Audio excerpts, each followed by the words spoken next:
I, 18F, had been dating Zeke, 19M, for 3 years. We met during my sophomore year when he was a junior. It was at a football game. I was there supporting my friend who was a cheerleader, and Zeke was the star quarterback.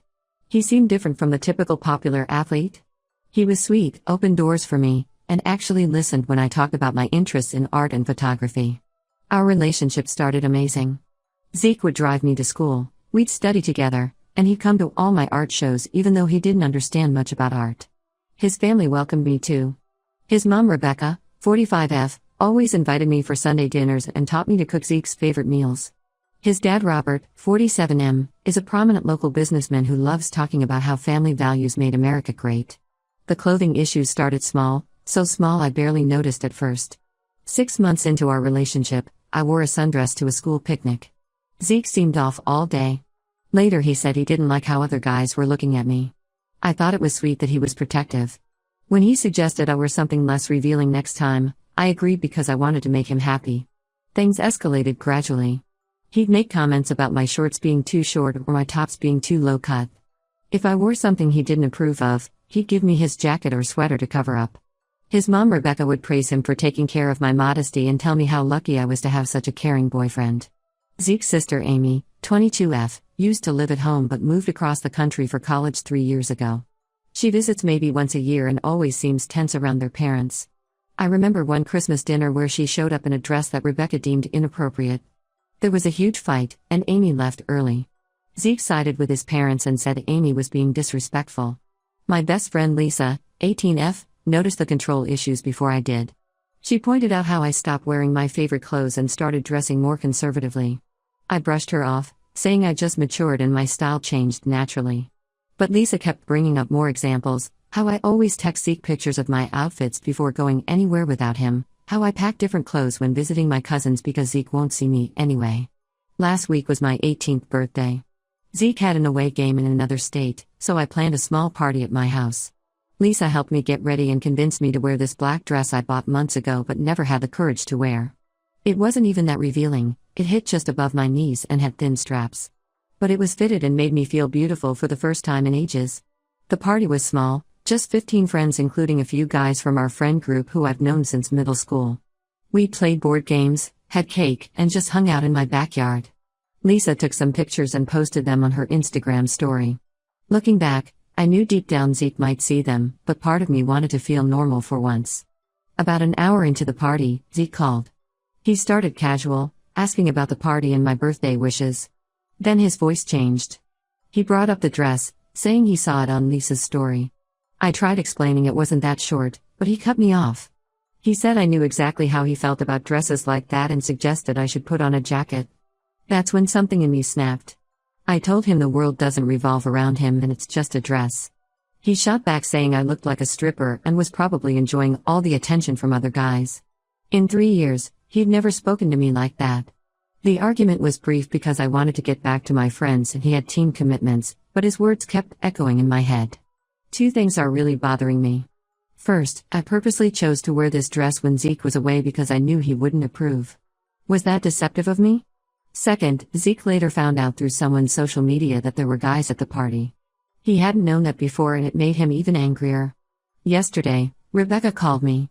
She said I should be more considerate of Zeke's feelings and that proper girls don't wear revealing clothes around other men when they're in a relationship. She brought up Amy as an example of what happens when girls don't respect family values, alone and struggling in a big city, although Amy actually has a successful career in tech. Zeke's coming back tomorrow and we've barely spoken except for occasional cold texts. My friends are divided. Lisa and a few others think this controlling behavior is a huge red flag and will only get worse. They pointed out how I've changed over the years, becoming quieter and always checking with Zeke before making any decisions. But some friends think I should have respected Zeke's wishes since I knew how he felt. They say relationships require compromise and if this is his only flaw, I should work with it. My parents noticed the changes in my wardrobe too, but they never said anything because Zeke is otherwise respectful and comes from a good family. I keep looking at that dress hanging in my closet. For one night, I felt like myself again, the girl who used to confidently wear what she wanted before every clothing choice became a source of anxiety. But now I'm wondering if I'm the asshole for deliberately wearing something I knew Zeke wouldn't approve of just because he wasn't around to see it. Am I wrong for wanting to dress how I want? Should I have been more considerate of his feelings since I know how he feels about certain clothes? I honestly don't know anymore. Update 1: Things got much worse after Zeke returned from his game. For the first 3 days, he barely spoke to me at school. He'd walk past my locker without stopping, something he'd never done before. When I tried sitting with him at lunch, he made excuses about needing to discuss game strategies with his teammates. The tension finally broke last Friday. I was at his house for our usual movie night, though it didn't feel usual at all. His mom kept making pointed comments about modesty and respect, while his dad talked about how girls these days have lost their moral compass. I tried to focus on the movie, but Zeke kept checking his phone and sighing loudly. During a bathroom break, I came back to find Zeke going through my phone. Before I could say anything, he turned the screen towards me. It showed pictures from my birthday party that Lisa had sent me. He started obsessing over one photo where I was standing next to Tom, 19M, my friend since middle school. In the picture, Tom and I were just standing with a group, but Zeke zoomed in on how Tom's arm was suspiciously close to my waist. It wasn't even touching me. Zeke began bringing up ancient history, like how Tom had a crush on me in 9th grade before I even knew Zeke existed. He conveniently ignored the fact that Tom has been happily dating Emma, 18F, for the past 2 years. The whole thing was absurd. Tom and Emma are one of those disgustingly cute couples who post monthly anniversary updates on Instagram. The situation exploded when Zeke kept scrolling and found messages between Tom and me from 8th grade. Just normal 13-year-old stuff about homework and middle school drama, but Zeke completely lost it.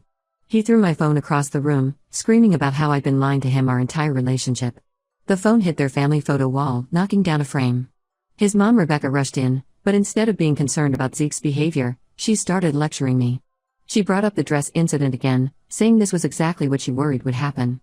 She talked about how she'd tried so hard to guide me toward being a proper girlfriend, but I was determined to humiliate her son. All while my phone lay there with a cracked screen, and Zeke stood breathing heavily like he might throw something else. I grabbed my phone and left in tears. Zeke's sister Amy called me later that night. Apparently, Rebecca had called her complaining about how I was corrupting Zeke. Amy told me something I never knew. She moved across the country not just for college, but to escape their controlling behavior. Their dad used to check her phone every night and had a tracker app installed. If she wore anything they deemed inappropriate, they'd ground her and threaten to pull her college fund. The next day, Zeke started love-bombing me with texts. He apologized for throwing my phone but said he only acted that way because he loves me so much. He sent me links to phone repair shops, offering to pay for the damage. But mixed in with the apologies were demands. He wants me to cut contact with Tom and any other male friends to prove my commitment to our relationship. His dad Robert called my parents for a family meeting to discuss the situation. He spoke about how Zeke and I have been together for so long, how we shouldn't throw away 3 years over a small disagreement about appropriate boundaries. My mom seemed swayed by his arguments about young love and how all couples face challenges. But my dad, who's usually quiet about my relationship, looked worried the whole time. Lisa showed me more messages from Amy later. Apparently, Zeke used to defend Amy when their parents were too controlling, but he gradually started adopting their behavior. Amy said he went from being her protective little brother to another person policing her life. She warned that Zeke is turning into their dad, starting with controlling clothes, then friends, then every aspect of life. Zeke keeps switching between apologizing and making demands. Yesterday, he left a teddy bear and roses in my car with a note saying he'll change, but this morning he sent a text listing all the guy friends he wants me to block. He's also demanding access to my social media accounts to rebuild trust. His mom has been texting my mom articles about how couples should share everything in relationships and how privacy breeds secrecy. She even suggested I change my college plans to follow Zeke to his college next year, saying long-distance relationships lead to temptation. I haven't officially ended things yet. Part of me remembers the sweet guy who used to bring me soup when I was sick and wrote me poems on our anniversaries. But when I look at my cracked phone screen or think about his hands throwing it, I feel scared. Not just of his anger, but of becoming the quiet, controlled person he and his family want me to be. Lisa and my other close friends are practically begging me to end it. They say they miss the old me, the one who laughed loudly and didn't check her phone every 5 minutes to report her location. Even Tom and Emma, who used to double date with us, say they've been worried about Zeke's behavior for months but didn't know how to bring it up. I'm not sure what I'm going to do, but I know I can't keep living like this, walking on eggshells and second-guessing every decision. The dress incident was just the trigger that exposed much deeper issues. Update 2: I discovered something that turned my whole world upside down. After my last update, I was still trying to process Zeke's controlling behavior when Emma, Tom's girlfriend, reached out to me. She was crying on the phone, saying she had something important to show me. We met at a local coffee shop, and she showed me her phone. She had screenshots of conversations between Zeke and a girl named Rachel, 18F, from his team's cheerleading squad. The messages went back months, all during his away games.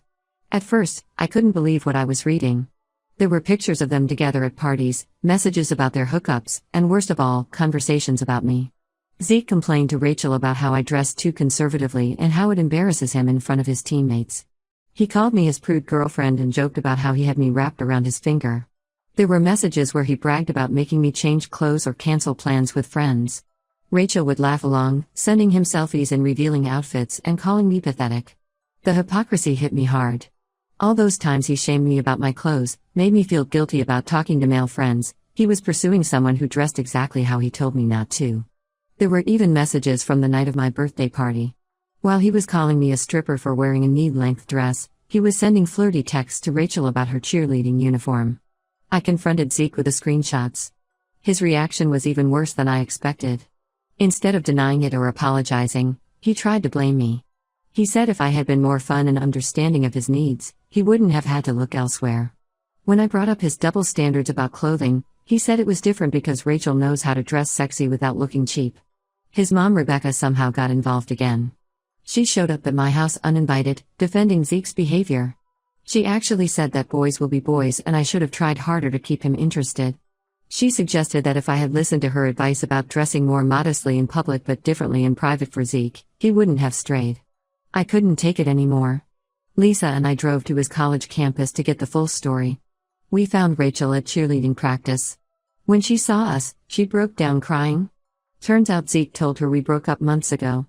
He fed her stories about how I was his controlling ex who wouldn't let him move on. She had no idea we were still together. Rachel showed us more messages where Zeke detailed his manipulation tactics.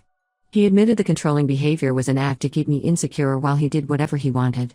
He told Rachel he learned it from watching his dad control his mom and sister. There were messages where he bragged about making me think I was crazy for suspecting him of lying. The final straw was finding out he used the same manipulation on Rachel. He would critique her outfits too, but in reverse, saying she should show more skin, wear tighter clothes. He had both of us trapped in different versions of his control games. Emma told me she found out because Rachel started dating one of her cousins after thinking Zeke was single. They pieced the story together during a family gathering. Both girls came forward on social media about Zeke's manipulation, and more girls started sharing similar stories. Zeke's sister Amy called me again after seeing the social media posts. She wasn't surprised. Apparently, their dad did the same thing to their mom years ago, and their mom chose to stay and accept it as normal male behavior.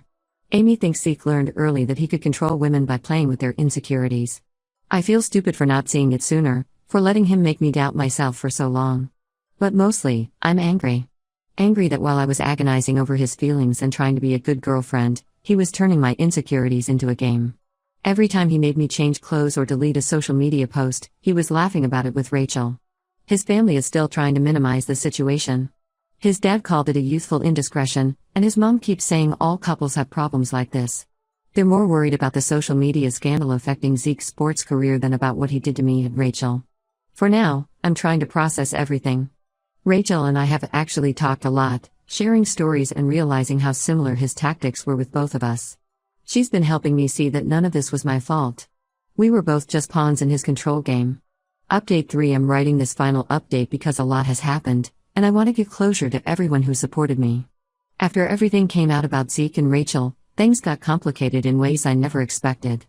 Zeke's sister Amy has become an unexpected source of support. She flew back home when everything blew up and has been helping me process everything. She shared more stories about their family dynamic, how their dad would track their mom's car, check her receipts, and control her friend circle. Amy said watching me go through the same pattern with Zeke was like seeing history repeat itself. Zeke didn't take the breakup well. He started showing up at my house every morning before school. When my parents threatened to call the police, he switched to sending his friends to talk sense into me. His mom Rebecca tried different tactics, first guilt-tripping, then threats about how I was ruining Zeke's future sports career with these false allegations. Things got worse at college. Zeke started spreading rumors that I had been cheating on him with Tom all along. Some people actually believed him, especially his teammates. But then something unexpected happened. Rachel and Emma both stood up for me. They shared screenshots of Zeke's messages in our college's social media groups. Other girls started coming forward with similar stories about Zeke's controlling behavior. His mom still messages me from different numbers since I blocked her. Last week, she sent a long text about how Zeke is in therapy, though Amy confirmed this isn't true, and how I should give him another chance. She blamed me for pushing him into therapy, saying her son was perfect before I corrupted him with my modern feminist ideas. The black dress that started all this drama? I wore it to a college party last week. It felt liberating. Rachel was there too, and we took pictures together. When Zeke's mom somehow saw them on social media, she had a meltdown about how we were trying to ruin her family's reputation. Amy is planning to go completely no contact with her family after seeing how they handled everything. She suggested I do the same. I blocked Zeke, his parents, and his flying monkeys on everything. Some mutual friends try to play peacemaker, saying I should forgive Zeke because guys mature slower and he's really hurting. I blocked them too. Tom and Emma are still amazing friends. Tom apologized for not speaking up sooner about Zeke's behavior, but honestly, I probably wouldn't have listened back then. Rachel and I have actually become friends. We're both in a support group with other girls who've dealt with controlling relationships. The most surprising development was my dad. He finally told me that he never liked Zeke but stayed quiet because he was afraid of pushing me away by criticizing him.